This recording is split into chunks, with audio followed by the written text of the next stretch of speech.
नमस्कार मित्रों, स्वागत है आपके अपने YouTube चैनल पर। आज हम आप सभी को बताने जा रही हूँ धनतेरस की पूजा विधि और पौराणिक कथा के बारे में।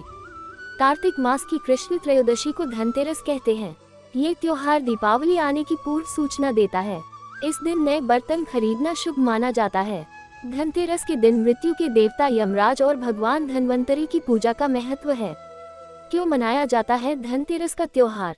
भारतीय संस्कृति में स्वास्थ्य का स्थान धन से ऊपर माना जाता रहा है। ये कहावत आज भी प्रचलित है कि पहला सुख निरोगी काया, दूजा सुख घर में माया। इसलिए दीपावली में सबसे पहले धनतेरस को महत्व दिया जाता है, जो भारतीय संस्कृति के हिसाब से बिल्कुल अनुकूल है।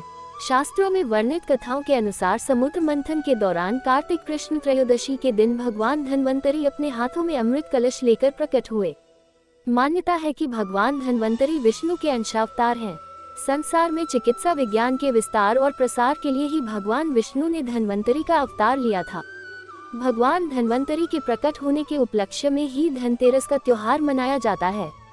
धनतेरस के दिन क्या करना चाहिए? धनतेरस के दिन अपने सामर्थ्य के अनुसार किसी भी रूप में चांदी एवं अन्य धातु खरीदना अति शुभ है। धन संपत्ति की प्राप्ति हेतु कुबेर देवता के लिए घर के पूजा स्थल पर दीप दान करें एवं मृत्यु देवता यमराज के लिए मुख्य द्वार पर भी दीप दान करें। धनतेरस के दिन करें इस पूजा विधि और मंत्रों से कुबेर देव और मां लक्ष्मी को प्रसन्न। हिंदू धर्म में दिवाली के 5 दिन बहुत ही खास और महत्वपूर्ण माने जाते हैं। पंचांग के अनुसार दिवाली की शुभ शुरुआत धनतेरस से होती है। धनतेरस के दिन धन के देवता कुबेर और सुख समृद्धि एवं वैभव की देवी मां लक्ष्मी की पूजा का विधान है। आइए जानते हैं धनतेरस की संपूर्ण पूजा विधि और मंत्रों के बारे में। धनतेरस पर मां लक्ष्मी की पूजा विधि। प्रातः स्नान के बाद चौकी पर मां लक्ष्मी की प्रतिमा स्थापित करें। मां लक्ष्मी के पास लाल कपड़े पर अक्षत डालें और कलश स्थापित करें। नारियल को लाल वस्त्र में लपेटकर कलश पर ऐसे रखें कि ऊपरी हिस्सा नजर आए। चौकी पर घी का दिया जलाएं और मां लक्ष्मी के ठीक सामने रखें। मां लक्ष्मी को धूप दीप नैवेद्य पुष्प फल पान सुपारी आदि चढ़ाएं। मां लक्ष्मी को उनका प्रिय खीर का भोग लगाएं और फिर मंत्र जाप करें। मंत्र जाप के बाद लक्ष्मी चालीसा का पाठ करें और मां की आरती गाएं। फिर भोग को प्रसाद के रूप में परिवार के सदस्यों के बीच बांटें। आप चाहे तो कुबेर देव और मां लक्ष्मी की साथ में पूजा कर सकते हैं। धनतेरस पर मां लक्ष्मी के मंत्र: ओम लक्ष्मी नमः, ओम धनाय नमः, धनाय नमो नमः, ओम ह्री त्रि हूं फट, लक्ष्मी नारायण नमः, ओम श्रीं ह्री क्ली श्री सिद्ध लक्ष्म्यै नमः, ओम श्रीं ह्री क्ली श्री सिद्ध लक्ष्म्यै नमः, ओम ह्रीं ह्री श्री लक्ष्मी वासुदेवाय नमः। पद्मान्य पद्म पद्माक्ष्मी पद्म संभवे तन्मे भजसी पद्माक्षी येन सौख्यम लभाम्यहम्।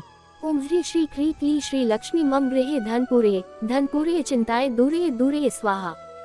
धनतेरस पर कुबेर देव के मंत्र: ओम श्रीं ह्री क्ली वित्तेश्वराय नमः, ओम ह्री श्रीं क्री श्रीं कुबेराय अष्टलक्ष्मी मम गृहे धनपुरे नमः, ओम यक्षाय कुबेराय वैश्रवणाय धन धान्याधिपते धन धान्य समृद्धि में देही दापय स्वाहा।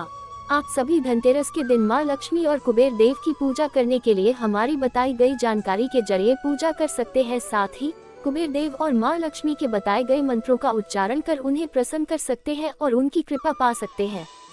धनतेरस की पौराणिक एवं प्रामाणिक कथा। धनतेरस से जुड़ी कथा है कि कार्तिक कृष्ण त्रयोदशी के दिन देवताओं के कार्य में बाधा डालने के कारण भगवान विष्णु ने असुरों के गुरु शुक्राचार्य की एक आंख फोड़ दी थी। कथा के अनुसार देवताओं को राजा बलि के भय से मुक्ति दिलाने के लिए भगवान विष्णु ने वामन अवतार लिया और राजा बलि के यज्ञ स्थल पर पहुंच गए। शुक्राचार्य ने वामन रूप में भी भगवान विष्णु को पहचान लिया और राजा बलि से आग्रह किया कि वामन कुछ भी मांगे उन्हें इनकार कर देना। वामन साक्षात भगवान विष्णु है, जो देवताओं की सहायता के लिए तुमसे सब कुछ छीनने आए हैं। बलि ने शुक्राचार्य की बात नहीं मानी। वामन भगवान द्वारा मांगी गई 3 पग भूमि दान करने के लिए कमंडल से जल लेकर संकल्प लेने लगे। बलि को दान करने से रोकने के लिए शुक्राचार्य राजा बलि के कमंडल में लघु रूप धारण करके प्रवेश कर गए। इससे कमंडल से जल निकलने का मार्ग बंद हो गया। वामन भगवान शुक्राचार्य की चाल को समझ गए। भगवान वामन ने अपने हाथ में रखे हुए कुशा को कमंडल में ऐसे रखा कि शुक्राचार्य की एक आंख फूट गई। शुक्राचार्य छटपटा कर कमंडल से निकल आए। इसके बाद बलि ने 3 पग भूमि दान करने का संकल्प ले लिया। तब भगवान वामन ने अपने एक पैर से संपूर्ण पृथ्वी को नाप लिया और दूसरे पग से अंतरिक्ष को। तीसरा पग रखने के लिए कोई स्थान नहीं होने पर बलि ने अपना सिर वामन भगवान के चरणों में रख दिया। बलिदान में अपना सब कुछ गंवा बैठा। इस तरह बलि के भय से देवताओं को मुक्ति मिली और बलि ने जो धन संपत्ति देवताओं से छीन ली थी उससे कई गुना धन संपत्ति देवताओं को मिल गई। इस उपलक्ष्य में भी धनतेरस का त्योहार मनाया जाता है। धनतेरस की दूसरी पौराणिक कथा। कार्तिक कृष्ण पक्ष की त्रयोदशी तिथि के दिन धनतेरस का पर्व पूरी श्रद्धा व विश्वास के साथ मनाया जाता है। धन्वंतरी के अलावा इस दिन देवी लक्ष्मी और धन के देवता कुबेर की भी पूजा करने की मान्यता है।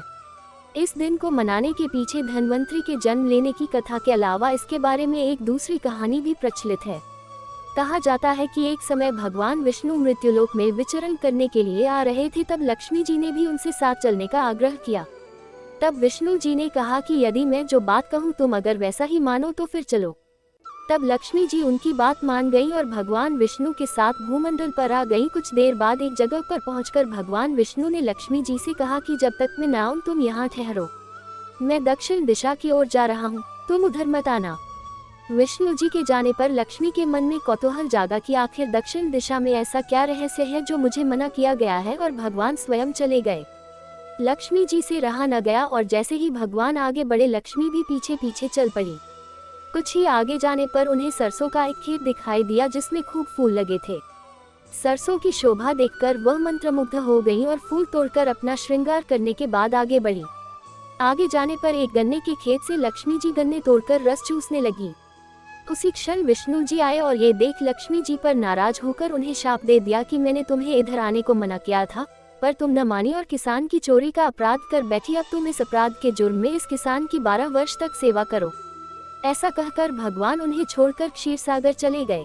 तब लक्ष्मी जी उस गरीब किसान के घर रहने लगी। एक दिन लक्ष्मी जी ने उस किसान की पत्नी से कहा कि तुम स्नान कर पहले मेरी बनाई गई इस देवी लक्ष्मी का पूजन करो, फिर रसोई बनाना, तब तुम जो मांगोगी मिलेगा। किसान की पत्नी ने ऐसा ही किया। पूजा के प्रभाव और लक्ष्मी की कृपा से किसान का घर दूसरे ही दिन से अन्न, धन, रत्न, स्वर्ण आदि से भर गया। लक्ष्मी ने किसान को धन धान्य से पूर्ण कर दिया। किसान के 12 वर्ष बड़े आनंद से कट गए। फिर 12 वर्ष के बाद लक्ष्मी जी जाने के लिए तैयार हुई। विष्णु जी लक्ष्मी जी को लेने आए तो किसान ने उन्हें भेजने से इनकार कर दिया। तब भगवान ने किसान से कहा कि इन्हें कौन जाने देता है, ये तो चंचला है, कहीं नहीं ठहरती। इनको बड़े बड़े नहीं रोक सके। इनको मेरा शाप था, इसलिए 12 वर्ष से तुम्हारी सेवा कर रही थी। तुम्हारी 12 वर्ष सेवा का समय पूरा हो चुका है। किसान हठपूर्वक बोला कि नहीं, अब मैं लक्ष्मी जी को नहीं जाने दूंगा। तब लक्ष्मी जी ने कहा कि हे किसान, तुम मुझे रोकना चाहते हो तो जो मैं कहूँ वैसा करो। कल तेरस है, तुम कल घर को लीप पोत कर स्वच्छ करना, रात्रि में घी का दीपक जलाकर रखना और सायंकाल मेरा पूजन करना और एक तांबे के कलश में रुपए भरकर मेरे लिए रखना। मैं उस कलश में निवास करूंगी, किंतु पूजा के समय में तुम्हें दिखाई नहीं दूंगी। इस एक दिन की पूजा से वर्ष भर में तुम्हारे घर से नहीं जाऊंगी। ये कहकर वह दीपकों के प्रकाश के साथ 10 दिशाओं में फैल गईं। अगले दिन किसान ने लक्ष्मी जी के कथानुसार पूजन किया। उसका घर धन धान्य से पूर्ण हो गया। इसी वजह से हर वर्ष तेरस के दिन लक्ष्मी जी की पूजा होने लगी और इस प्रकार से तेरस का दिन धनतेरस के नाम से प्रचलित हो गया। अगर हमारी जानकारी से जुड़े आपके कुछ सवाल हैं तो वो आप हमें कमेंट बॉक्स में बताएं। हम आप तक सही जानकारी पहुंचाने का प्रयास करते रहेंगे। अगर आपको ये स्टोरी अच्छी लगी है तो इसे शेयर जरूर करें। अगर ये आप सभी को धनतेरस की पौराणिक एवं प्रामाणिक कथा पसंद आई तो प्लीज चैनल को सब्सक्राइब करें। वीडियो को अंत तक देखने के लिए धन्यवाद।